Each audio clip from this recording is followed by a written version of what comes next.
Hi everyone, this is Dirk. Thanks so much for tuning in. This is another unsponsored video I purchased with my own money, about 14 different SD cards from all major brands, and we want to focus on the fastest cards in the market to see how they really perform in relation to the advertised speed. I'm using a Prograde UHS-II USB 3.2 SD card reader, and I'll connect it directly to my MSI GE75 radar, which is equipped with USB 3.2 ports. We'll read it out through Crystal Disk Mark, which is a free program, and I'll put a download link in the description below. Now all the different letters and logos on the SD cards mean pretty much the same thing. Class 10 is the same like a U1 or a V10. It stands for a minimum sequential writing speed of 10 MB per second.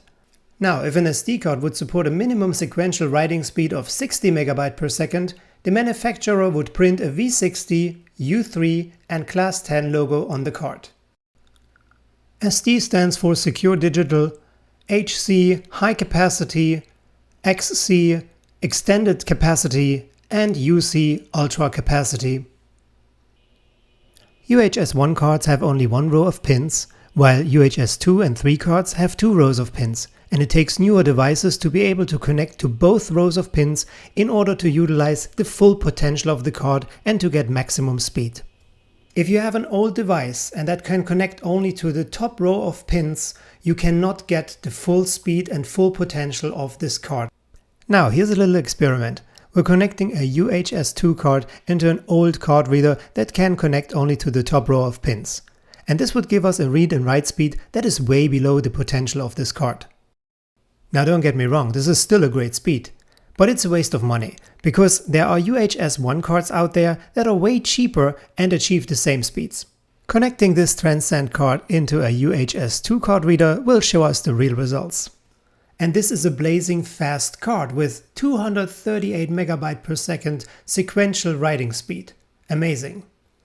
Next up, the Verbatim 64GB Pro 2 Plus. We're getting 240 MB per second sequential writing speed. So here's the Toshiba EXCERIA Pro. And this one gives us 245 MB per second. Here we have the SanDisk Extreme Pro UHS-II card, and this one performs with amazing 246 MB per second sequential writing speed. Now I tested the Sony TUF M series, a waterproof card. And before we get to the test results, I have to say that all these cards were fitting perfectly into my SD card storage, but the Sony TUF was a little bit bigger and I couldn't fit it in, and it was also hard to get it back out, so this is a bit concerning. Just wanted to share this with you.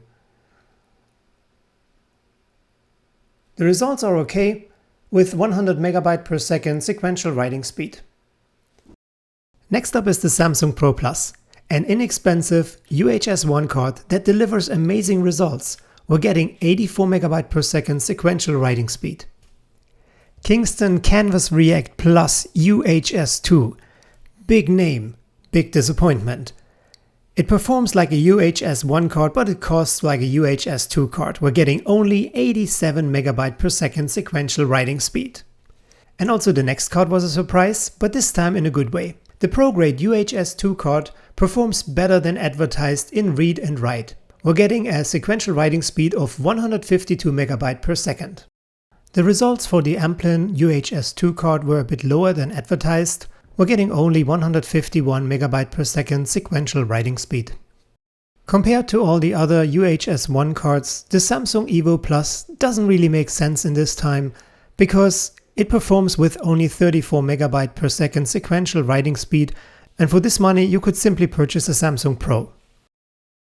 The P&Y Elite Performance gives us tons of storage for relatively small money, and it performs with 60 MB per second sequential writing speed. The Lexar Professional UHS-II card is a good compromise between price, performance and capacity, and it performs with 123 MB per second sequential writing speed.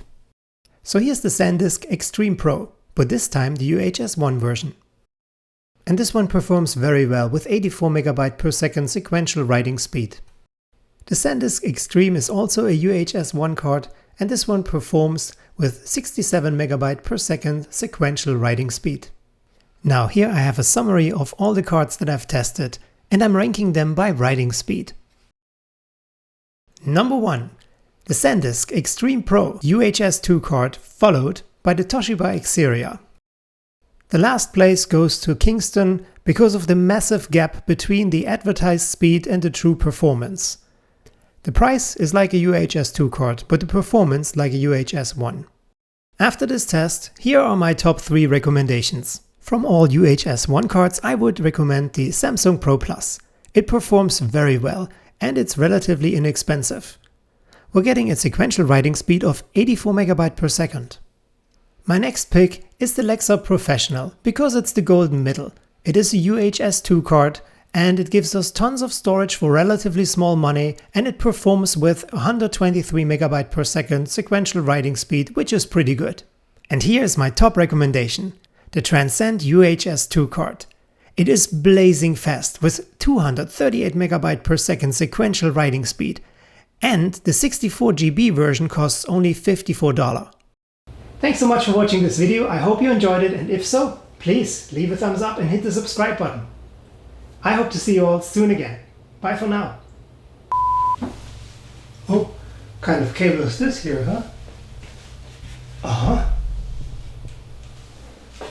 So let me fix the sound real quick.